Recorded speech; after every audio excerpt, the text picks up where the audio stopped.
السلام عليكم ورحمة الله تعالى وبركاته. الحمد لله نحمده ونستعينه ونستغفره ونؤمن به ونتوكل عليه ونعوذ بالله من شرور أنفسنا ومن سيئات أعمالنا. من يهده الله فلا مضل له ومن يضلله فلا هادي له، واشهد ان لا اله الا الله وحده لا شريك له، واشهد ان محمدا عبده ورسوله ارسله بالحق بشيرا ونذيرا وداعيا الى الله باذنه وسراجا منيرا. أما بعد، فأعوذ بالله من الشيطان الرجيم. بسم الله الرحمن الرحيم. ولله على الناس حج البيت من استطاع إليه سبيلا ومن كفر فإن الله غني عن العالمين.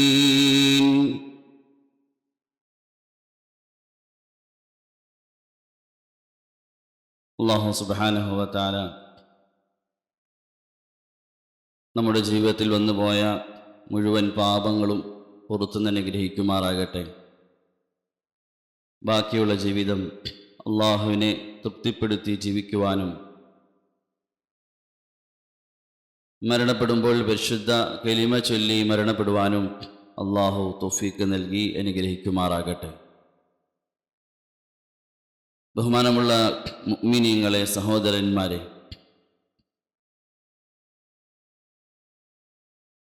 ലോകത്തിൻ്റെ എല്ലാ മുക്കിലും മൂലയിൽ നിന്നും പരിശുദ്ധമായ ഹറമിനെ ലക്ഷ്യമാക്കി മുഅ്മിനീങ്ങൾ യാത്ര ചെയ്തുകൊണ്ടിരിക്കുന്ന സമയമാണ്.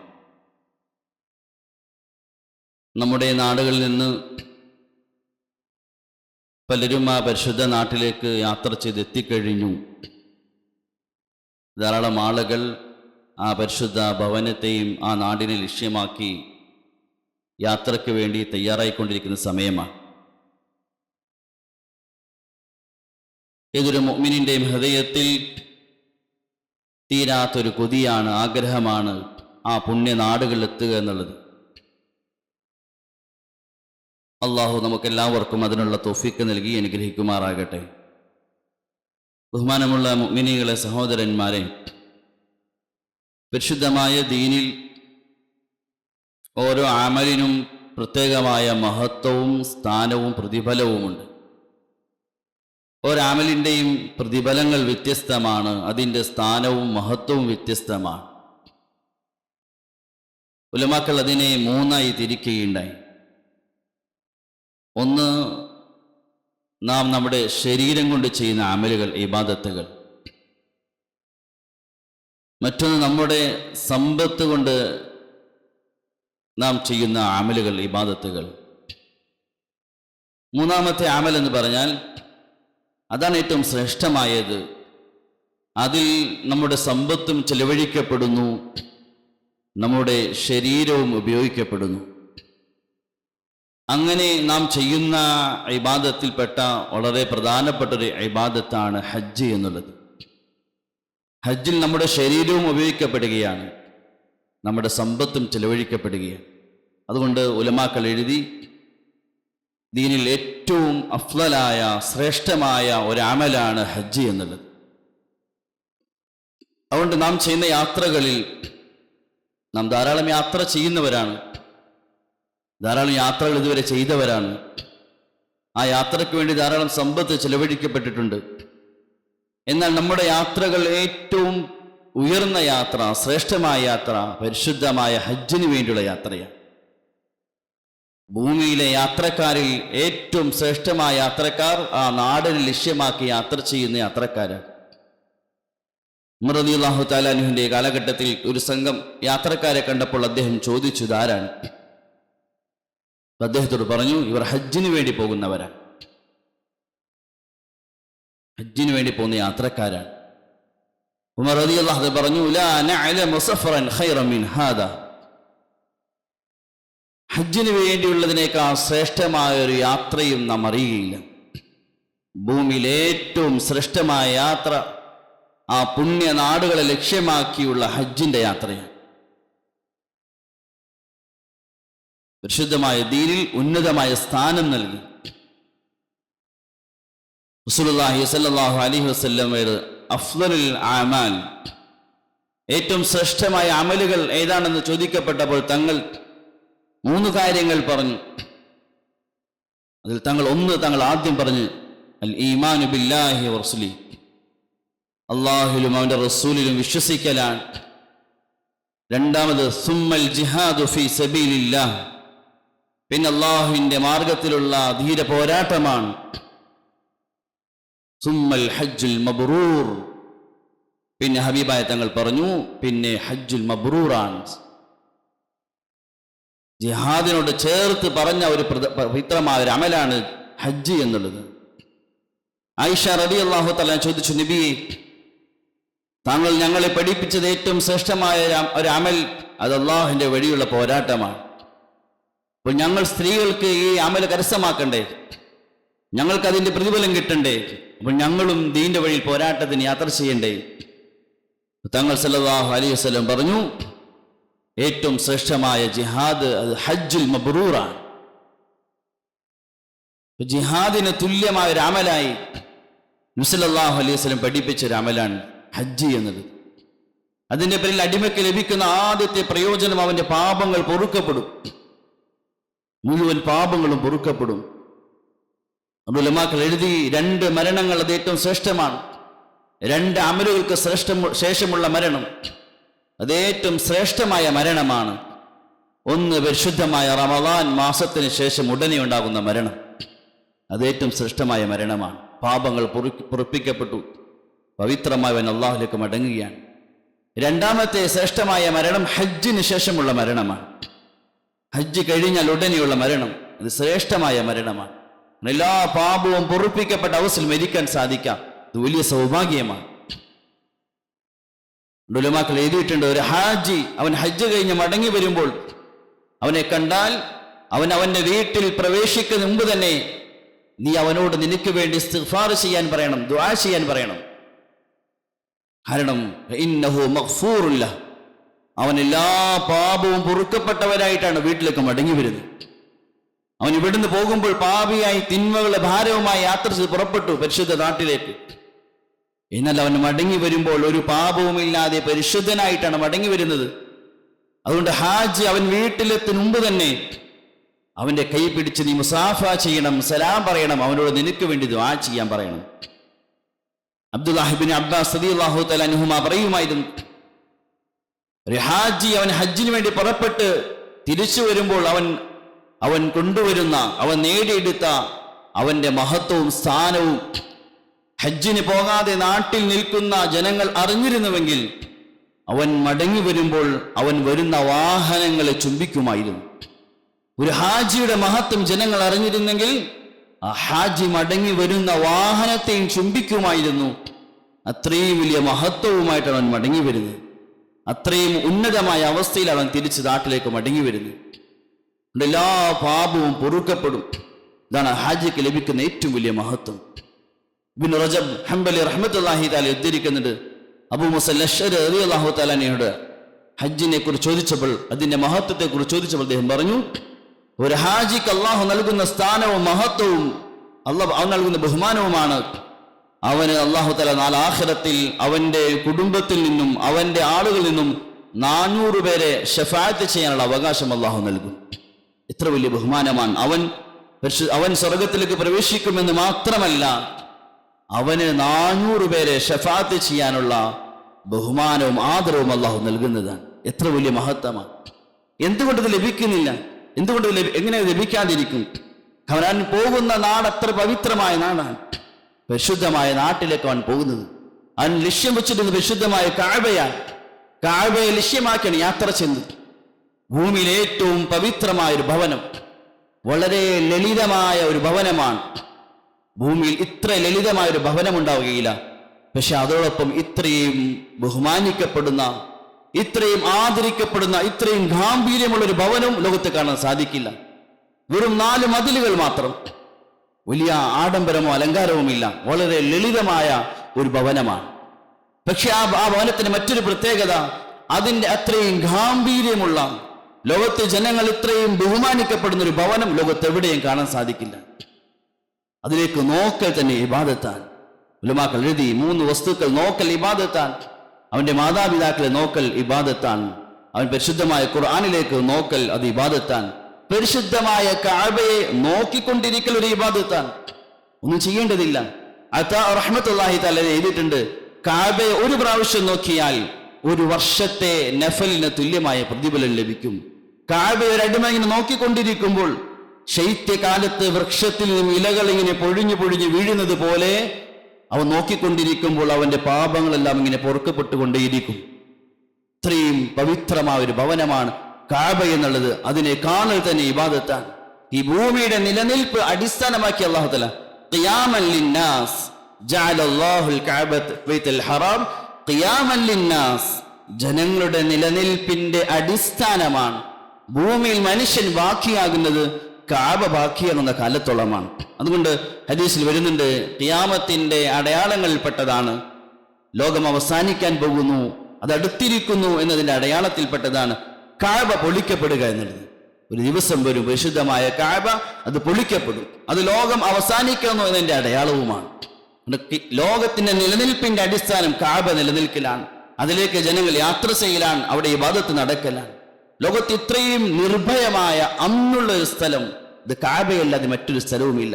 അബ്ദുല്ലാഹി ഇബ്നു ഉമർ റളിയല്ലാഹു തആല അൻഹു പറയുമായിരുന്നു, എന്റെ പിതാവിന്റെ ഘാതകനെ ഞാൻ മത്താഫിൽ കണ്ടാൽ പോലും ആ പിതാവിന്റെ ഘാതകനെതിരെ കൈപൊളി ഞാൻ നീട്ടുകയില്ല. അത്രയും നിർഭയമായ സ്ഥലം, ഒരടിമയുടെ ദുആ ഏറ്റവും സ്വീകരിക്കപ്പെടുന്ന സ്ഥലം അത് പരിശുദ്ധമായ നാട്ടിലാണ്. ദുആ സ്വീകരിക്കുന്ന സമയം നമുക്ക് നല്ല നാടുകൾ ലഭിക്കും. ദുആ സ്വീകരിക്കുന്ന സമയം എല്ലാ നാടുകളിൽ നിന്നും കരസ്ഥമാക്കാൻ സാധിക്കും. എന്നാൽ ദുആ സ്വീകരിക്കുന്ന സ്ഥലം അതാ നാട്ടിലാണ്. ഇമാം നബവി റഹ്മത്തുള്ളാഹി തആല എഴുതി, കഅബയുടെ പരിസരത്ത് തന്നെ 9 ചില്ലുവാൻ സ്ഥലങ്ങൾ ദുആക്ക് ഇജാബത്ത് കിട്ടുന്ന സ്ഥലങ്ങളുണ്ട്. കഅബയുടെ ആ മതാഫിന്റെ പരിസരത്ത് തന്നെ ദുആ സ്വീകരിക്കുന്ന 9 സ്ഥലങ്ങൾ അവിടെ തന്നെയുണ്ട്. അപ്പൊ ആ നാട്ടിൽ ദുആ സ്വീകരിക്കപ്പെടുന്ന സ്ഥലമാണ്. അതുകൊണ്ടാണ് മുൻഗാമികൾ, മഹാന്മാർ, അവർ ജീവിതത്തിൽ വലിയ കൊതിയായിരുന്നു, സ്വപ്നമായിരുന്നു നാട്ടിലേക്ക് ചെല്ലുക എന്നത്. ഒരു മുഅ്മിന്റെ ഹൃദയത്തിൽ അടങ്ങാത്ത കൊതിയാണ്. ലമാ സമഖ്ശരി റഹ്മത്തുള്ളാഹി തആല അലൈഹി അദ്ദേഹത്തിന്റെ ജീവിതത്തിന്റെ ഭൂരിഭാഗം സമയം അദ്ദേഹം ആ കഅബയുടെ പരിസരത്താണ് ചെലവഴിച്ചത്. അതുകൊണ്ട് അദ്ദേഹത്തിന് ജാറുല്ലാഹ്, അള്ളാഹുവിന്റെ അയൽവാസി എന്ന് അദ്ദേഹത്തെ ജനങ്ങൾ വിളിക്കുമായിരുന്നു. അധിക സമയം അവിടെ ചെലവഴിക്കുമായിരുന്നു. മുഹമ്മദ് ബിൻ മുൻഖദിർ റഹ്മത്തുള്ളാഹി തആല അലൈഹി അദ്ദേഹത്തിന്റെ ധാരാളം സമയങ്ങളോട് ചെലവഴിക്കപ്പെട്ടു. അദ്ദേഹത്തിന്റെ പതിവായിരുന്നു മഗ്രിബ് മുതൽ ഇശാ വരെ ആ മത്താഫിൽ അദ്ദേഹം കഅബയിലേക്ക് തിരിഞ്ഞ് അദ്ദേഹം സുജൂദിലായി കഴിഞ്ഞുകൂടുമായിരുന്നു. മുൻഗാമികളുടെ ചരിത്രങ്ങൾ കാണാം. ചെറുപ്രായത്തിലെ ഹദ്റത്ത് യൂസുഫ് റഹ്മത്തുള്ളാഹി തആല അലൈഹി ചെറുപ്പത്തിലെ വീട്ടിലെ വളർത്തുന്ന ആടിന്റെ പുറത്ത് കയറിയിരുന്ന് അദ്ദേഹം പറയുമായിരുന്നു, ചലോ പോട്ടെ, ഹജ്ജിന് ഹജ്ജ് ചെയ്തിട്ട് മടങ്ങി വരാം. കുട്ടിക്കാലത്ത് അദ്ദേഹം പറയുമായിരുന്നു. ഒരു കാലഘട്ടത്തിൽ മുഴുവൻ മുഅ്മിനീങ്ങളുടെയും മുസ്ലിമീങ്ങളുടെ ഹൃദയത്തിൽ വലിയ അതിയായ കൊതിയും ആഗ്രഹമായിരുന്നു പരിശുദ്ധമായ നാട്ടിലേക്ക് പോവുക എന്നുള്ളത്. എങ്ങനെ നാം പോകാതിരിക്കും? നാം എങ്ങനെ പോകാതിരിക്കും? അള്ളാഹുവിനെ പ്രേമിക്കുന്ന, സ്നേഹിക്കുന്ന ഒരു മുഅ്മിന്റെ ഹൃദയത്തിൽ അതിയായ കൊതിയായിരിക്കും. ഹജ്ജിന്റെ ഒരു മഹത്വം അതാണ്. ഹജ്ജ് മറ്റുള്ള ഇബാദത്തുകൾ പോലെയല്ല, തീർത്തും വ്യത്യസ്തമാണ്. ഒരു പ്രേമഭാജനത്തെ തേടി നടക്കുന്നവന്റെ ഒരു അമലാണ്. അതുകൊണ്ട് ഹജ്ജിനെ പറ്റി പറഞ്ഞപ്പോൾ മറ്റ് അമലുകൾ പറഞ്ഞതുപോലെയല്ല. അഖീമുസ്സലാ വആതുസ് സകാ കുതിബ അലൈക്കുമുസ് സിയാം, ഇങ്ങനെയെല്ലാമാണ് നോമ്പിനെ പറ്റി, നമസ്കാരത്തെ പറ്റി, സകാത്തിനെ പറ്റി എല്ലാം പറഞ്ഞത് എങ്കിൽ ഹജ്ജിനെ പറ്റി പറഞ്ഞപ്പോൾ അള്ളാഹു പ്രത്യേകമായ രീതിയിൽ വലില്ലാഹി അലന്നാസി ഹജ്ജുൽ ബൈതി മൻ ഇസ്തതാഅ ഇലൈഹി സബീല, അവിടെ അള്ളാഹു തആല പ്രയോഗിച്ച വലില്ലാഹ്, അള്ളാഹുവിനുള്ളതാണ്, അള്ളാഹുവിനുള്ളതാണ്, അള്ളാഹുവിന് വേണ്ടിയുള്ളതാണ്. അമലിന് മുമ്പ് അള്ളാഹു തആല പ്രത്യേകമായിട്ട് പറഞ്ഞു വലില്ലാഹ്, അള്ളാഹുവിനുള്ളതാണ്. അത് കാരണം ഹജ്ജ് എന്ന് പറഞ്ഞാൽ അള്ളാഹുവിനെ തേടിയുള്ളൊരു യാത്രയാണ്. ഉലമാക്കൾ എഴുതി, ഈമാൻ അതൊരു തആറുഫാണ്, നമസ്കാരം അത് അടിമയും റബ്ബും തമ്മിൽ തഅല്ലുഖാണ്, സകാത്ത് അടിമയും റബ്ബും തമ്മിൽ മുഹബ്ബത്താണ്, നോമ്പ് അടിമയും റബ്ബും തമ്മിലുള്ള ഇഷ്കാണ്. എന്നാൽ ഹജ്ജ് അത് അള്ളാഹ് തന്റെ ആഷിഖിനെ, തന്റെ പ്രേമവാചനത്തെ തേടിയുള്ള ഒരു യാത്രയാണ്. തൻ്റെ പ്രേമവാചകമായ അള്ളാഹുവിനെ കണ്ടുമുട്ടലാണ്, അള്ളാഹുവിനെ തേടിയുള്ള യാത്രയാണ്. മറ്റുള്ള ഇബാദത്തും തീർത്തും വ്യത്യസ്തമാണ്. ബാക്കിയുള്ള ഇബാദത്തുകളെ പറ്റി പറഞ്ഞപ്പോൾ ഭംഗിയോടുകൂടി സുഗന്ധം ഉപയോഗിച്ച് ചെയ്യാൻ നമ്മൾ പറഞ്ഞു. ഖുദൂ സീനത്തക്കും ഇൻദ കുല്ലി മസ്ജിദിൻ, സീനത്തോടുകൂടി നല്ല ഭംഗിയായി, നല്ല വൃത്തിയായി, നല്ല സുഗന്ധം ഉപയോഗിച്ച് ഇബാദത്തുകൾ ചെയ്യൽ ശ്രേഷ്ഠമാണ്. എന്നാൽ ഹജ്ജ് നേരെ തിരിച്ചാണ്. ഹജ്ജിന് ഇഹ്റാം കെട്ടിയാൽ പിന്നെ സുഗന്ധം പാടില്ല, പിന്നെ അവന്റെ മുടികൾ പൊഴിയ നിലയിൽ കുളിക്കാൻ പാടില്ല. അവൻ എത്രത്തോളം മുടി പാറിപ്പറന്നവനാണോ, പൊടി പുരണ്ടവനാണ്, അത്രയും മഹത്വമാണ്. ഏറ്റവും ശ്രേഷ്ഠമായ ഹജ്ജ് ഏതാണെന്ന് ചോദിച്ചപ്പോൾ തങ്ങൾ പറഞ്ഞു, അൽ ഹജ്ജു വസ്സജ്ജു, ഏറ്റവും ശ്രേഷ്ഠമായ ഹജ്ജ് പൊടികൾ പുരണ്ടവനും മുടികൾ പാറിപ്പറന്നവനായി ചെയ്യുന്ന ഹജ്ജാണ്. കാരണം പ്രേമത്തിന്റെ ഒരു അടയാളമാണ്, തന്റെ റബ്ബിനെ തേടിയുള്ള ആ പ്രേമത്തിന്റെ ഒരു അടയാളമാണ്. അവൻ ഇങ്ങനെ മുടിയെല്ലാം പാറിപ്പറന്ന് പൊടി പുരണ്ടവനായി അള്ളാഹുവിനെ ലക്ഷ്യമാക്കി യാത്ര ചെയ്യുന്നത്. ബാക്കിയുള്ള ഇബാദത്തുകളെ പറ്റി പറഞ്ഞപ്പോൾ അള്ളാഹു തആല പറഞ്ഞു, അത് സഖീനത്തോടുകൂടി വഖാരിയത്തോടുകൂടി സമാധാനത്തിൽ ചെയ്യണം. നിസ്കരിക്കാൻ പള്ളിയിലേക്ക് ഓടിയല്ല വരേണ്ടത്, സമാധാനത്തിൽ പള്ളിയിലേക്ക് വരണം. എന്നാൽ ഹജ്ജിൽ നേരെ തിരിച്ചാണ്. ഹജ്ജ് എന്ന് പറഞ്ഞാൽ ചില സ്ഥലങ്ങളിൽ ഓട്ടമാണ്, ചില സ്ഥലങ്ങൾ ചുറ്റിത്തിരിയലാണ്, ചില സ്ഥലങ്ങൾ നടത്തമാണ്, പ്രത്യേകമായ രീതിയാണ്. തന്റെ റബ്ബിനെ തേടിയുള്ള ഓട്ടമാണ്, തന്റെ പ്രേമവാചനമായ അള്ളാഹുവിനെ അന്വേഷിച്ചുള്ള ഒരു ചുറ്റിത്തിരിയലാണ് ഹജ്ജ് എന്ന് പറഞ്ഞാൽ. ബാക്കിയുള്ള അമലുകൾ അതിനെ ശബ്ദം കുറിച്ച് പതിയാണ് ചെയ്യേണ്ടത്. നിങ്ങൾ റബ്ബിനെ വിളിക്കുമ്പോൾ പതിയ ശബ്ദത്തിൽ, വലിയ ശബ്ദത്തിലാകാതെ തീരെ പതിയ ഒരു മധ്യമായ ശബ്ദത്തിൽ നിങ്ങൾ ഇബാദത്തുകൾ ചെയ്യണം. എന്നാൽ ഹജ്ജ് ശ്രേഷ്ഠമാകുന്നത് ഉറക്കെ തൽബിയത്ത് ചെല്ലുമ്പോഴാണ്. ലബ്ബൈക അല്ലാഹുമ്മ ലബ്ബൈക ലബ്ബൈക ലാ ശരീക ലക ലബ്ബൈക ഇന്നൽ ഹംദ വന്നിഅമത ലക വൽ മുൽക് ലാ ശരീക ലക. ഈ തൽബിയത്തിന്റെ ശബ്ദങ്ങൾ എത്ര ശബ്ദത്തിൽ, എത്ര കൂടുതൽ ചെല്ലുന്നോ ആ വ്യക്തിയുടെ ഹജ്ജാണ് ഏറ്റവും ശ്രേഷ്ഠമായത്. വളരെ ശബ്ദത്തിൽ ചെല്ലണം. അതുകൊണ്ട് ഹജ്ജ് എന്ന അമലിന്റെ പ്രത്യേകത, അത് ഒരു പ്രേമിക്കുന്നവൻ തന്റെ പ്രേമവാചനത്തെ തേടി പോകുന്നത് പോലെയുള്ളൊരു അമലാണ്. അതുകൊണ്ട് അള്ളാഹുവിനെ പ്രേമിക്കുന്ന ഒരു മുഅ്മിനിന് ഒരിക്കലും നാട്ടിൽ നിൽക്കാൻ സാധിക്കില്ല. ഹജ്ജിന്റെ സമയമായാൽ, ഹജ്ജിന്റെ മാസമായാൽ പിന്നെ അവന് നാട്ടിൽ നിൽക്കാൻ സാധിക്കില്ല. അവൻ തന്റെ റബ്ബിനെ തേടി എങ്ങനെയെങ്കിലും പുറപ്പെടുക തന്നെ ചെയ്യും. അവന് ആരോഗ്യമുണ്ട്, സമ്പത്തുണ്ട് എങ്കിൽ പിന്നെ അവന് നിൽക്കാൻ സാധിക്കില്ല, അവന് മനസ്സമ്മതിക്കുകയില്ല. എല്ലാവരും ഹജ്ജിന് പോകുമ്പോൾ അവന്റെ മനസ്സ് വെപ്രാളപ്പെടും. എനിക്കെന്റെ റബ്ബിനെ കാണണ്ടേ, എനിക്കെന്റെ റബ്ബിനെ കണ്ടുമുട്ടാൻ യാത്ര ചെയ്യണ്ടേ. അവന്റെ ഹൃദയത്തിൽ താങ്ങാൻ പറ്റാത്ത കൊതിയായിരിക്കും. അവൻ എങ്ങനെയെങ്കിലും സാധിക്കുമെങ്കിൽ യാത്ര ചെയ്യും. എന്നാൽ ഹൃദയത്തിൽ അല്പം പോലും ഈമാൻ ഇല്ലാത്തവൻ, തന്റെ റബ്ബിനോട് പ്രേമമില്ലാത്തവൻ, അവനെ സംബന്ധിച്ചതും ഇതൊന്ന് കണ്ടാൽ, ഹാജിമാർ യാത്ര ചെയ്ത് കണ്ടാൽ, അവൻ ഹജ്ജിന്റെ ദുആകൾ പങ്കെടുത്താൽ അവന്റെ ഹൃദയത്തിന് ഒരു അനക്കവും ഉണ്ടാവുകയില്ല, ഒരു കുലുക്കവുമില്ല, ഒരാഗ്രഹവുമില്ല. ഹൃദയത്തിൽ റബ്ബിനോട് പ്രേമമില്ലാത്തതിന്റെ അടയാളമാണ്. അതുകൊണ്ട് സഹോദരന്മാരെ, വിശുദ്ധമായ മാസങ്ങളിൽ ഹാജിമാർ ആ പരിശുദ്ധ നാട്ടിലേക്ക് യാത്ര ചെയ്ത് നമ്മൾ കാണുമ്പോൾ നമ്മളൊരു തീരുമാനമെടുക്കണം. എനിക്കെന്റെ റബ്ബിനെ കാണാൻ എന്റെ റബ്ബിന്റെ പരിശുദ്ധ നാട്ടിലേക്ക് എനിക്ക് യാത്ര ചെയ്യണ്ടേ. അതുകൊണ്ട് റസൂലുള്ളാഹി സ്വല്ലല്ലാഹു അലൈഹി വസല്ലം ഹജ്ജിനെ പറ്റി പറഞ്ഞപ്പോൾ തങ്ങൾ പ്രത്യേകം പറഞ്ഞു, മൻ അറാദൽ ഹജ്ജ ഫൽയതഅജ്ജൽ. ആരെങ്കിലും ഹജ്ജിനെ ആഗ്രഹിക്കുന്നെങ്കിൽ ഫൽയതഅജ്ജൽ, ധൃതി കാണിക്കട്ടെ.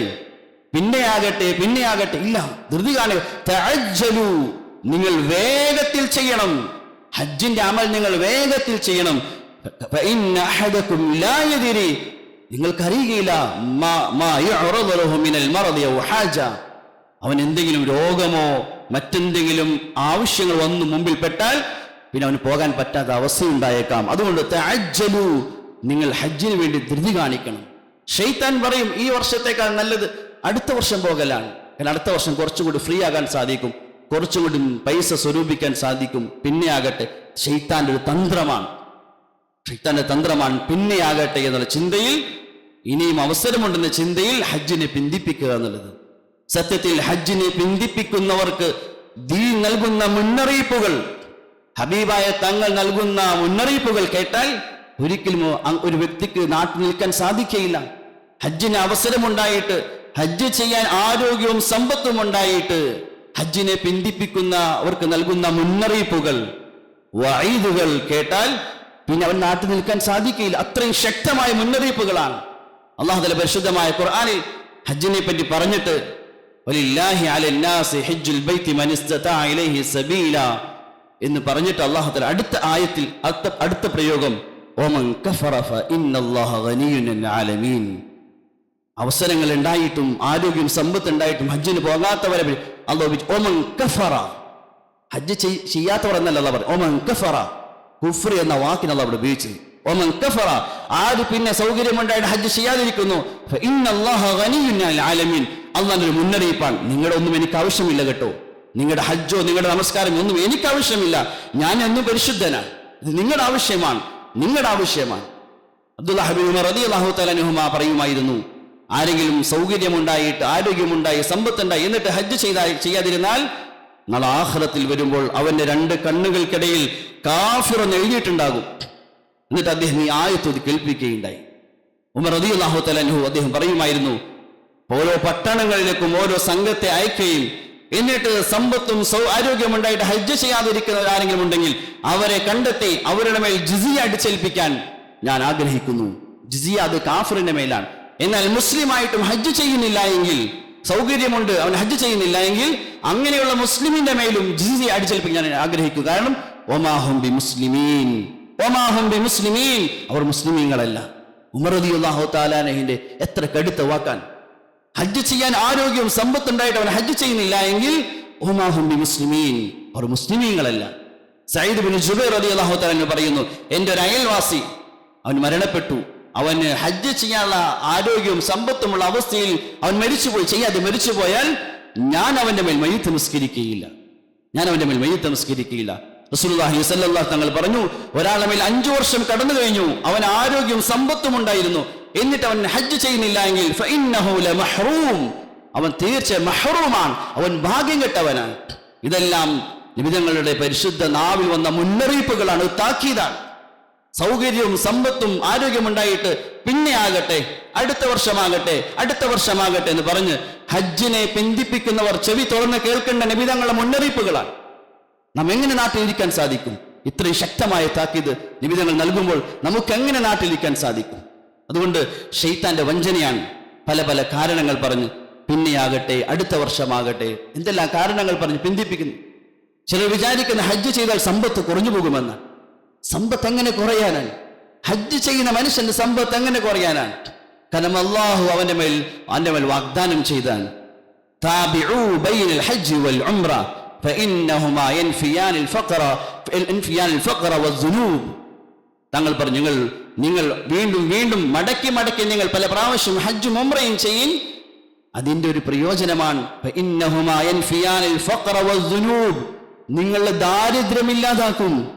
നിങ്ങൾ 5 ലക്ഷം കൊടുത്ത് നിങ്ങൾ ഹജ്ജ് ചെയ്താൽ നിങ്ങളുടെ 5 ലക്ഷം നഷ്ടപ്പെടുമെന്നല്ല പറഞ്ഞു, അത് കാരണം നിങ്ങളുടെ ദാരിദ്ര്യം ഇല്ലാതാകും. പിന്നെ എങ്ങനെ ഹാജി ദരിദ്രാവസ്ഥയിലാകാനാണ്? അല്ലാഹുവിന്റെ വാഗ്ദാനമാണ്, ഒമാ അൻഫഖ്തും മിൻ ഷൈഇൻ ഫഹുവ യുഖ്ലിഫു. നിങ്ങൾ അല്ലാഹുവിന്റെ ദീനിന് വേണ്ടി നിങ്ങൾ ചെലവഴിച്ചാൽ അതിന് പകരം അല്ലാഹു നൽകും. നിങ്ങൾ പേടിക്കേണ്ടതില്ല. നിങ്ങൾ 5 ലക്ഷം ചെലവഴിച്ചെങ്കിൽ പേടിക്കേണ്ട, അല്ലാഹു നിങ്ങൾക്ക് പകരം നൽകും. ഒമാ അൻഫഖ്തും മിൻ ഷൈഇൻ ഫഹുവ യുഖ്ലിഫു. നിങ്ങൾ റബ്ബിന് കഴിവുണ്ട്. നിങ്ങളുടെ സമ്പത്ത് കുറഞ്ഞിരിക്കാം, നിങ്ങൾ റബ്ബിന്റെ ഖജനാവൊന്നും കുറയുന്നില്ല. അതുകൊണ്ട് നിങ്ങൾ ചെലവഴിക്കുന്നതിന് ഇരട്ടി നിങ്ങൾ റബ്ബിന് പകരം നൽകാൻ സാധിക്കും. നിങ്ങൾ പേടിക്കേണ്ടതില്ല. നിങ്ങൾ പേടിക്കേണ്ടത് ശൈത്താനിൽ എപ്പോഴും അടിമയുടെ മേൽ 2 കാര്യം ഉണ്ടായിക്കൊണ്ടിരിക്കും. ഒന്ന് തസ്വീഫ്, മറ്റൊന്ന് തഖ്വീഫ്. നീ പിന്നെ ചെയ്യാമെന്ന ചിന്ത ശൈത്താനിൽ നിന്നാണ്. പിന്നെ ഭയപ്പെടുത്തൽ, ദാരിദ്ര്യം, നിന്റെ കച്ചവടം, നിന്റെ വീട്, നിന്റെ അത് ഇതെല്ലാം പറഞ്ഞ് ഭയപ്പെടുത്തൽ, ഇതെല്ലാ സമയത്തും ശൈത്താനിൽ ഉണ്ടായിക്കൊണ്ടേയിരിക്കും. ശൈത്താന്റെ ജോലിയാണ്. അതുകൊണ്ട് ഹജ്ജ് ചെയ്യാനുള്ള ആരോഗ്യവും സമ്പത്തും നമ്മുടെ കയ്യിൽ ഇപ്പോൾ ഉണ്ട് എങ്കിൽ പിന്നെ അത് കാരണം കൂടാതെ പിന്തിപ്പിക്കുക വലിയ നഷ്ടമാണ്, വലിയ ഖേദത്തിന് കാരണമായി തന്നെ. ഉലമാക്കൾ എഴുതിയിട്ട് 3 കാര്യങ്ങൾ വളരെ സത്യമായ കാര്യമാണ്.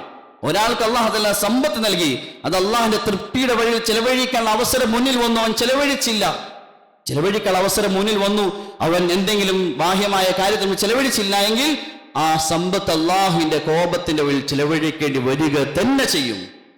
2ാമത്തെ കാര്യം, ഒരാൾക്ക് ഹജ്ജ് ചെയ്യാൻ അവസരമുണ്ടായിരുന്നു, ആരോഗ്യം സമ്പത്തും ഉണ്ടായിരുന്നു, എന്നിട്ട് അവൻ ദുന്യവിയായ എന്തെങ്കിലും ആവശ്യത്തിന്റെ പേരിൽ, തന്റെ മകളുടെ വിവാഹത്തിന്റെ പേര് പറഞ്ഞ്, തന്റെ വീടിന്റെ പണിയുടെ പേര് പറഞ്ഞ്, എന്തെങ്കിലും കാര്യങ്ങൾ പറഞ്ഞ് അവൻ ദുന്യവിയായ ആവശ്യത്തിന്റെ പേരിൽ ആ ഹജ്ജ് ചെയ്തില്ല എങ്കിൽ ഹാജിമാർ ഹജ്ജ് കഴിഞ്ഞ് മടങ്ങി വരുമ്പോഴും അവന്റെ ആവശ്യം പൂർത്തിയായിട്ടുണ്ടാവുകയില്ല. ഹാജിമാർ ഹജ്ജ് കഴിഞ്ഞ് മടങ്ങി വരുമ്പോഴും അവൻ ഏതൊരു ആവശ്യത്തിന്റെ പേരിൽ ആ നാട്ടിൽ നിന്നത് ആ ആവശ്യം പൂർത്തിയായിട്ടുണ്ടാവുകയില്ല. അള്ളാഹുന്റെ രീതിയാണ്, നമ്മൾ കാണാൻ സാധിക്കുന്ന രീതിയാണ്. മൂന്നാമത്തെ കാര്യം, അള്ളാഹുന്റെ തൃപ്തിക്ക് വേണ്ടി വയ്ക്കേണ്ട ചുവടിനെ ആ വഴിയിൽ വെച്ചില്ല എങ്കിൽ, ഒരു മുസ്ലിമിനെ സഹായിക്കേണ്ട ആ സന്ദർഭമൊന്നും സഹായിച്ചില്ല എങ്കിൽ അള്ളാഹു വെറുക്കുന്ന കാര്യങ്ങൾക്ക് വേണ്ടി അവന്റെ ചുവടുകൾ വെക്കേണ്ടി വരിക തന്നെ ചെയ്യും. തീർച്ചയായ കാര്യമാണ്. അതുകൊണ്ട് എന്തെങ്കിലും കാര്യത്തിന്റെ പേരിൽ പലരും മകളെ വിവാഹം കഴിക്കാനുള്ള പേര് പറഞ്ഞ് ഹജ്ജിനെ പിന്തിപ്പിക്കും. സത്യത്തിൽ ദീനിൽ ഒരാൾക്ക് പെൺകുട്ടിയുണ്ടായി എന്ന പേരിൽ ഒരു ഭാരവുമില്ല. ദീനിൽ ശരീഅത്തിൽ ഒരു ഭാരവുമില്ല. കാരണം സന്തോഷിക്കാണ് ചെയ്യേണ്ടത്. നാമാണ് വിവാഹത്തെ ഭാരമാക്കി വെച്ചത്. ദീൻ വിവാഹം വളരെ ലളിതമാക്കി, എളുപ്പമാക്കി. ഒരു പിതാവിനെ സംബന്ധിച്ച് ഒരു ഭാരവുമില്ല. മഹർ കൊടുക്കുന്ന പുരുഷന്റെ ആണിന്റെ ജോലിയാണ്. പിതാവിന് ഒരു ഭാരവുമില്ല. നമ്മൾ ഉണ്ടാക്കി വെച്ച ഭാരങ്ങളാണ്. വിവാഹത്തിന്റെ പേരിൽ ഹജ്ജിനെ പിന്തിപ്പിക്കുന്നവർ നാളെ അള്ളാഹുവിന് മുന്നിൽ മറുപടി പറയേണ്ടി വരും. തീർച്ചയായ കാര്യമാണ്. ചിലർ ചിന്തിക്കുന്നത് പ്രായമായിട്ടില്ല, ഇപ്പൊ ചെറുപ്പമല്ലേ, ഇപ്പോൾ ഹജ്ജ് ചെയ്താൽ നന്നായി ജീവിക്കണ്ടേ, കുറച്ച് പ്രായമായിട്ട് ചെയ്താൽ അപ്പോൾ നന്നാകാൻ സാധിക്കും. സഹോദരന്മാർ, നമുക്ക് ആർക്കറിയാം എത്ര പ്രായം ബാക്കിയുണ്ട് എന്ന്? നമ്മുടെ പ്രായം എത്ര ബാക്കിയുണ്ടെന്ന് ആർക്കറിയാം? മരണം മരണം വരുന്ന പ്രത്യേകിച്ച് പ്രായമൊന്നുമില്ല, ഏത് സമയത്തും വരാം. നല്ല ആരോഗ്യവും സമ്പത്തും ഉണ്ടായിരുന്നു, പിന്നെ ആകട്ടെ കുറച്ച് പ്രായമായിട്ട് ചെയ്യാമെന്ന് ചിന്തിച്ച് ജീവിച്ച് അതിനിടയിൽ അങ്ങനെ അള്ളാഹു കാത്തുരക്ഷിക്കുമാരുടെ മരിച്ചുപോയാൽ എത്ര ദുഃഖമായിരിക്കുന്ന ആഖിറത്തിൽ. അതുകൊണ്ട് ഹജ്ജിന്റെ വിഷയത്തിൽ നാം ഓരോരുത്തരും ഗൗരവമായി ചിന്തിക്കുക. ഹാജിമാർ ഹജ്ജിന് വേണ്ടി പോകുന്ന സമയമാണ്. ഹജ്ജിന്റെ ദുആകൾ പങ്കെടുക്കുന്ന സമയമാണ്. നാം സ്വന്തം മനസാക്ഷിയോട് ചോദിക്കുക, ഞാൻ എന്തിനാ ഇങ്ങനെ പിന്തിപ്പിക്കുന്നത്? എനിക്ക് അള്ളാഹു സമ്പത്ത് നൽകിയിട്ടുണ്ട്, അള്ളാഹു എനിക്ക് ഭൂമി നൽകിയിട്ടുണ്ട്, ഒരു 5 സെന്റ് വിറ്റാൽ എനിക്ക് ഹജ്ജ് ചെയ്യാം, എനിക്ക് അള്ളാഹു സൗകര്യങ്ങൾ നൽകിയിട്ടുണ്ട്. അതുകൊണ്ട് സഹോദരന്മാരെ, നമ്മൾ ഓരോരുത്തരും വളരെ വേഗത്തിൽ ചെയ്യേണ്ട, സാധിക്കുമെങ്കിൽ ഈ വർഷം തന്നെ ചെയ്യും, ഇല്ലെങ്കിൽ അടുത്ത വർഷമെങ്കിലും നിർബന്ധമായിട്ടും നമുക്ക് സാധിക്കുന്നവരെല്ലാം ആരോഗ്യം സമ്പത്ത് നൽകിയിട്ടുണ്ടെങ്കിൽ നാം ഹജ്ജ് ചെയ്യൻ പിന്തിപ്പിച്ചാൽ അതിന്റെ നഷ്ടം നമുക്ക് തന്നെയായിരിക്കും. അള്ളാഹു തആല കാര്യങ്ങൾ മനസ്സിലാക്കി അമൽ ചെയ്യാൻ തൗഫീഖ് ചെയ്യുമാറാകട്ടെ. വആഖിറു ദുആനിൽ ഹംദുലില്ലാഹി റബ്ബിൽ ആലമീൻ.